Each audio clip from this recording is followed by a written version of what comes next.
5 दिवस झालेल्या मुसळधार पावसानंतर गुरुवारी पाणी ओसरलं तेव्हा विदारक चित्र समोर आलं आहे. रसायन या ठिकाणाहून वाहत येणाऱ्या पाताळगंगा नदीच्या पुरात केळवणे खाडी किनाऱ्यावरील बांध बंदिस्त फुटल्याने हजारो एकर शेतजमीन पाण्याखाली गेली आहे. काही ठिकाणी 2.5 ते 3 फूट खोलीचे खड्डे पडले आहेत, तर काही ठिकाणी 3 फुटांपर्यंत उंचीची माती जमा झाली आहे.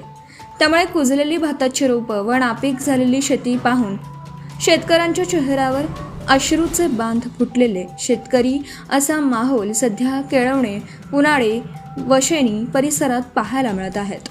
रायगड जिल्ह्याला जुलै महिन्याच्या पहिल्या आठवड्यातच मुसळधार पावसानं झोडपून काढला होता. पनवेल तालुक्यातील केळवणे व उरण तालुक्यातील पुनाडे व वशेणी ग्रामपंचायत हद्दीत वाहत येणाऱ्या पाताळगंगा नदीच्या उसळणाऱ्या पाण्याच्या प्रवाहात केळवणे खाडी किनाऱ्यावरील बांध बंदिस्त फुटल्याने पुराचं पाणी दिघाटी केळवणे, पुनाडे, वशेणी परिसरात शिरल्याने अनेकांच्या घरातील जीवनावश्यक वस्तूंचं नुकसान झालं.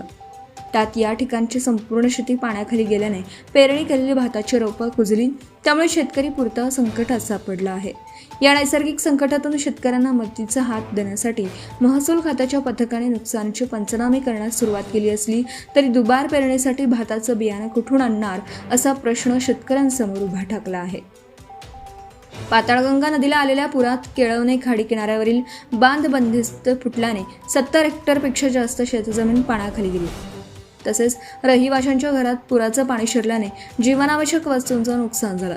तरी शासनाने तातडीने पंचनामे करून शेतकऱ्यांना व रहिवाशांना लवकरात लवकर नुकसान भरपाई द्यावी. तसेच फुटलेल्या बांधबंदीची खारलँड विभागाच्या अधिकाऱ्यांनी पाहणी करून दुरुस्तीचं काम तातडीने हाती घ्यावं, नाहीतर उरलेली भात शेती नापीक होऊन अनेकांचे संसार उद्ध्वस्त होतील, असं शेतकरी विश्वनाथ धर्माजी म्हात्रे केळवणे यांनी आपला महाराष्ट्र 24 न्यूजशी बोलताना सांगितलं.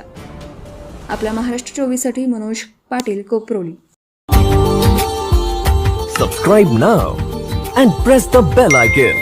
Never miss an update.